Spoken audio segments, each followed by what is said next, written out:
నమస్తే అండి. నేను మీ లక్ష్మీ చౌదరిని. వెల్కమ్ టు మిస్టీ మధురంలో తెలుగు ఆడియో స్టోరీస్. మనసా స్మరామి పార్ట్ 160తో మీ ముందుకు వచ్చేసాను. స్టోరీ ఎండింగ్కి వచ్చిన మిమ్మల్ని ఎంత రిక్వెస్ట్ చేసినా అవే లైక్స్, కొద్దిగా లైక్స్ ఇవ్వండి యార్.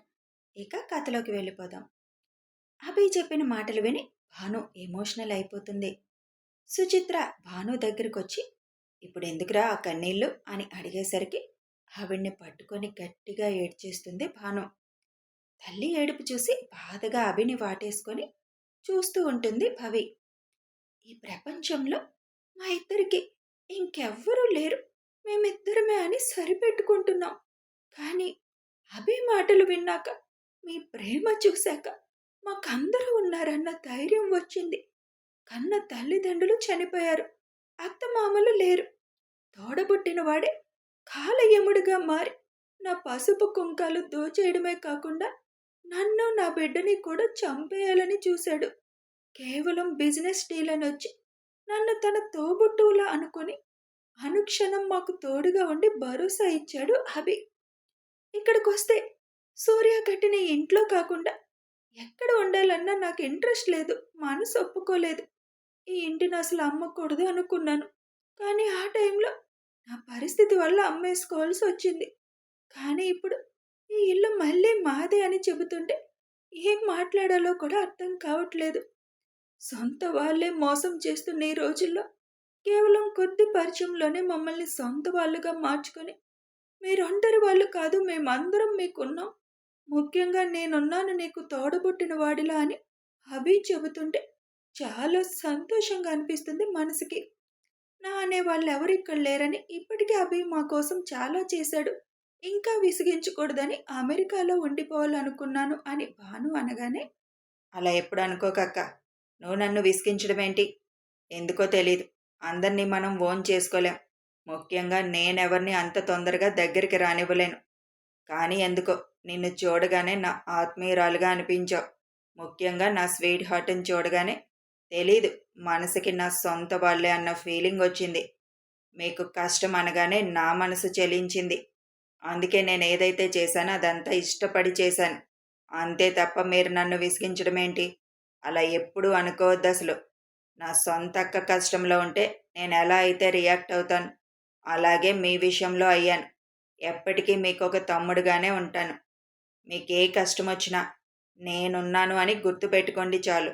అంతేకాని నన్ను విసిగిస్తున్నానేమో అనుకొని ఆలోచించొద్దు అసలు అని అభి అనగానే, నేను భవి ఈ ఇంట్లో ఇక్కడే ఉండిపోతాం అభి, ఇక అమెరికా వెళ్ళం అని అంటుంది భాను. నిజమా అమ్మా? మనం అమెరికా వెళ్ళమా అని ఆనందంగా వాళ్ళ అమ్మ దగ్గరికి వెళ్ళి అడుగుతుంది భవి. హా, ఎప్పుడు అంటావుగా మనం ఇండియాలోనే ఉందామని, ఇక్కడే ఉందాం అని అంటారు భాను సంతోషంగా.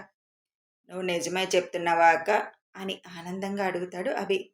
అవును అభి, చెప్పాను కదా, ఇక్కడ మాకెవరూ సొంతం అంటూ లేరు.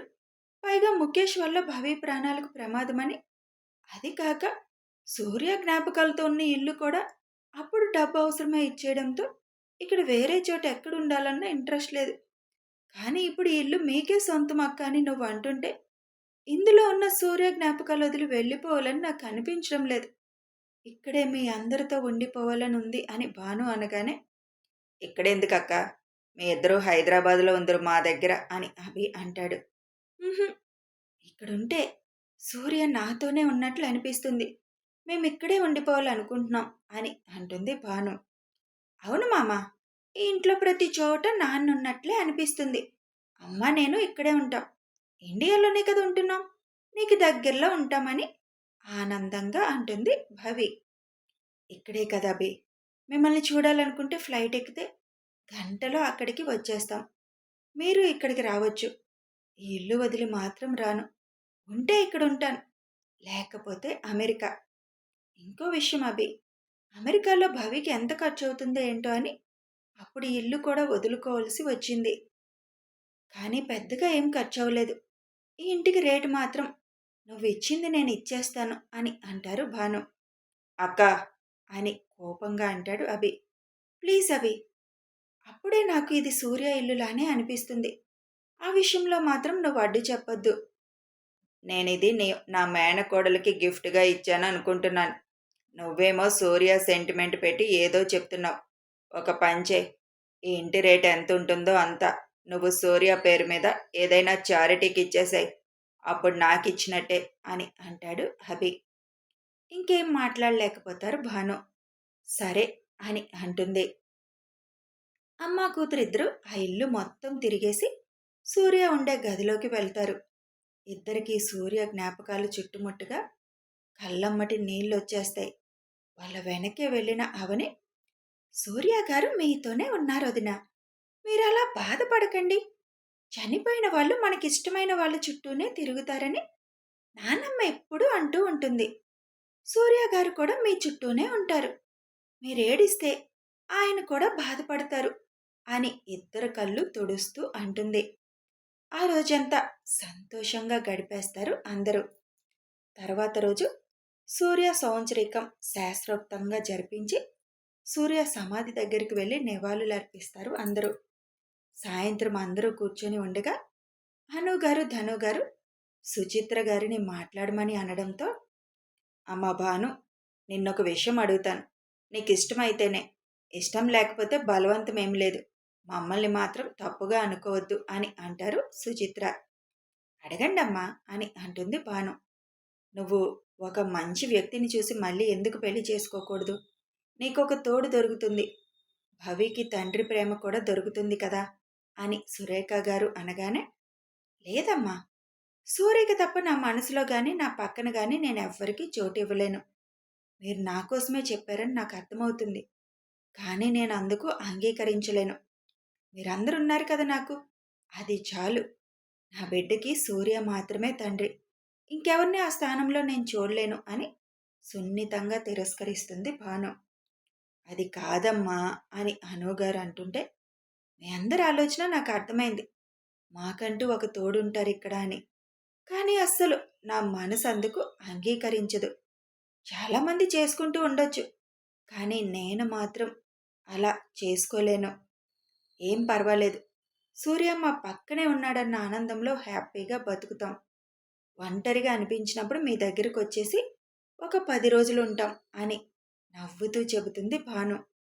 అప్పటి వరకు అంతా విన్న భవి, నాకు నాన్నగా ఇంకెవరొద్దు. సూర్య నాన్నే నాకు నాన్న.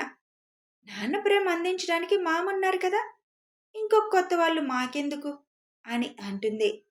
ఇంకా విషయం ఎవరూ మాట్లాడొద్దని అభి అనగానే అందరూ సైలెంట్ అయిపోతారు. మేమింకా అమెరికా బయలుదేరతాం అభి. ఇంకా 3 మంత్స్లో భవికి అక్కడ ఎగ్జామ్స్ కదా. అనవసరంగా ఇయర్ వేస్ట్ చేయడం ఎందుకు? ఈలోపు అక్కడ అన్నీ సెటిల్ చేసుకొని భవి ఎగ్జామ్స్ అవగానే సర్టిఫికేట్స్ తీసుకొని వచ్చేస్తాం అని అంటుంది భాను. అలాగే అక్క, టికెట్స్ చూస్తాను నేను అని వెంటనే టికెట్స్ చూసి బుక్ చేసేస్తాడు అభి. వాళ్ళకి అమెరికా టికెట్స్తో పాటు అభి ఇంకో పని కూడా చేసేస్తాడు. అందరూ హైదరాబాద్ రిటర్న్ రాగానే 3 నెలల్లో శాశ్వతంగా వచ్చేస్తామన్న ఆనందంతో భాను భవి అమెరికా వెళ్ళిపోతారు. రూమ్లో ఉన్న అవని దగ్గరకు వచ్చి వెనక నుంచి హత్తుకొని, మన లగేజ్ ప్యాక్ చేయండి మేడం. మనం కూడా ట్రిప్కి వెళ్తున్నాం. ట్రిప్ అనే కన్నా హనీమూన్ వెళ్తున్నాం అని అంటాడు మెడ మీద ముద్దు పెడుతూ అభి. పెళ్ళై 4వ నెల కూడా వస్తుంటే ఇప్పుడు హనీమూన్ ఏంటి అని నవ్వుతూ అంటుంది అవని. మరి మన తలకాయ నొప్పులన్నీ ఇప్పటికి కదా క్లియర్ అయ్యాయి. అందుకే ఇప్పుడు హనీమూన్ అని చెప్పి రేపే మన ప్రయాణం. లగేజ్ మొత్తం ప్యాక్ చేసేసాయి అంటాడు. అనుకున్నట్టుగానే తర్వాత రోజు ఉదయాన్నే అభి అవని బయలుదేరుతారు. ఎయిర్పోర్ట్కి వచ్చాక కూడా ఎక్కడికి వెళ్తున్నాం చెప్పలేదని అలక్కగా కూర్చుంటుంది అవని. ఇంకొద్ది నిమిషాల్లో ఏ ఫ్లైట్ ఎక్కుతున్నాం, ఏ ఊరు వెళ్ళేది నీకు తెలుస్తుంది కదా, ఇంకా అలకెందుకు? అలాగే మూతి పెట్టావంటే ఎయిర్పోర్ట్ అని కూడా చూడను అని అభి దగ్గరికి రాబోతుంటే మూతి సరిగ్గా పెట్టేస్తుంది అవని. ఫ్లైట్ అనౌన్స్మెంట్ రాగానే అవనిని తీసుకొని వెళ్తుంటే అప్పుడు తెలుస్తుంది స్విస్ వెళ్తున్నాము అని. అంటే మనం వేరే దేశం వెళ్తున్నామా అని ఆశ్చర్యంగా అడుగుతుంది. ఇండియాలో అయితే ఈ వేడికి నువ్వు నాకు దూరంగానే ఉంటావు. అదే నిన్ను చల్లటి ప్రాంతంలో పడేస్తే నన్ను చుట్టుకొనే ఉండిపోతావు కదా అని హబీ అల్లరిగా అంటాడు. హా, మరి అబ్బాయి గారిని ఇక్కడైతే దూరం పెట్టేశాను. నేను పెట్టినా పెట్టనిచ్చే రకమా అని అంటుంది అవని. ఫ్లైట్ ఎక్కి కూర్చోగానే, ఇక్కడైతే అమ్మ, అత్త, అమ్మమ్మ వాళ్ళు చూస్తారు. తొందరగా కిందకి వెళ్ళకపోతే ఏమనుకుంటారు? ఇలాంటి షాకులు ఎన్ని చెప్తావు? అక్కడున్నన్ని రోజులు ఇక నీకు ఆ సాకులు చెప్పడానికి ఆస్కారమే లేదు. నువ్వు నేను ఫుల్ ఏకాంతం. నేనేం చేసినా నువ్వు కాదనకూడదు అని అంటాడు ఐవింగ్ చేస్తూ. గట్టిగా ప్లాన్ చేసినట్టున్నారు అబ్బాయి గారు అంటుంది అల్లరిగా. చేయాలి కదా మరి. అసలే మీ అమ్మమ్మ మా అమ్మమ్మ తిరిగి వచ్చేటప్పటికి గుడ్ న్యూస్ చెప్పాలి అని ఆర్డర్ వేశారు. దానికోసం బాగా కష్టపడాలిగా అని కొంటెగా అంటాడు అభి. ఏంటి 20 రోజులకి గుడ్ న్యూస్ చెప్పేస్తారా అని ఆశ్చర్యంగా అడుగుతుంటే, 20 రోజులకి చెప్పరు మేడం. ఈ 20 రోజుల కష్టం ఒక నెలలో తెలుస్తుంది కదా, అప్పుడు చెబుదాం అని అభి నవ్వుతూ అంటుంటే, సిగ్గుతో అభి గుండెల్లో ఒదిగిపోతుంది అవని. వాళ్ళు వెళ్ళవలసిన ఫ్లైట్ గాలిలో ఎగురుతుంది. కొన్ని గంటల ప్రయాణం తర్వాత ఇద్దరూ స్విట్జర్లాండ్ చేరుకుంటారు. ముందుగానే బుక్ చేసుకున్న కాటేజ్కి వెళ్ళిపోగానే అక్కడ విండో కర్టెన్స్ తీసిన అవని ఎదురుగా కనిపిస్తున్న అందాలని చూస్తూ మైమరిచిపోతుంది. అవనిని వెనక నుండి హత్తుకొని, ఎలా ఉంది మేడం, నచ్చిందా ఈ ప్లేస్ అని చిన్నగా భుజం మీద బైట్ చేస్తూ అడుగుతాడు. చాలా బాగుంది బావా, నా ఫేవరెట్ ప్లేస్ స్విట్జర్లాండ్, ఎప్పటికైనా వెళ్ళాలి అనుకున్నాను అని ఆనందంగా అంటుంది. ఈ ప్లేస్కు ఒంటరిగా రారు మేడం, జంటగా వస్తేనే బాగుంటుందని చెవిని కొరుకుతూ అంటాడు. కానీ నేనెప్పుడూ చెప్పలేదు కదా స్విట్జర్లాండ్ నాకు ఇష్టమని. మీకు కూడా ఇది ఫేవరెట్ ప్లేస్నా అని అభి వైపు తిరిగి అడుగుతుంది అవని. నాకేది ఫేవరెట్ ప్లేస్ అని లేదు. చూడ్డానికి అందంగా ఏదుంటే అది చూస్తాను అంతే. ఇది నీ ఫేవరెట్ ప్లేస్ అనే నీకు నచ్చిన చోటికి తీసుకొచ్చాను అని అంటాడు అవని బొగ్గ మీద ముద్దు పెడుతూ. కానీ నేను చెప్పలేదుగా మీకు అని అవని అంటుంటే చిన్నగా నవ్వుతాడు అభి. ఆరు చెప్పాడు కదా మీకు అని అంటుంది అనుమానంగా. అసలు మన సమస్యలన్నీ తీరాక ఎక్కడికి వెళ్దాం మనమని నేనే నిన్ను అడుగుదామనుకున్నాను. కానీ మనం ట్రిప్కి వెళ్ళినప్పుడు మా అక్కకు ఫేవరెట్ ప్లేస్ స్విట్జర్లాండ్ అని మాటల్లో చెప్పాడు ఆరు. అందుకే ఇక్కడికి తీసుకొచ్చాను తమరిని అని ఆ రూమ్కి ఉన్న వెనక డోర్ ఓపెన్ చేసి బయటికి తీసుకువెళ్తాడు. ఆ కాటేజీలకి వెనక వైపే మంచు పర్వతాలు ఉండడం, ఒక్కొక్క కాటేజ్కి కొంచెం డిస్టెన్స్ ఉండడంతో పెద్దగా జనసంచారం ఏమీ ఉండదు అక్కడ. ఎవరి ప్రైవసీ వాళ్ళకి దొరుకుతుంది. మెట్లు దిగి కాలు కింద అడుగు పెట్టడంతోటే మంచులో అడుగు పడడంతో అవనికి అదంతా చూడగానే చాలా హుషారు వచ్చేస్తుంది. ఆ మంచులో అటు ఇటు పరిగెడుతూ చిన్న పిల్లలా ఎంజాయ్ చేస్తుంది అవని. హబీ కూడా ఆ ఎంజాయ్ని ఇష్టంగా చూస్తూ మంచుగడ్డలు తీసి అవని మీద విసురుతూ తను కూడా చిన్న పిల్లోడైపోతాడు కాసేపు.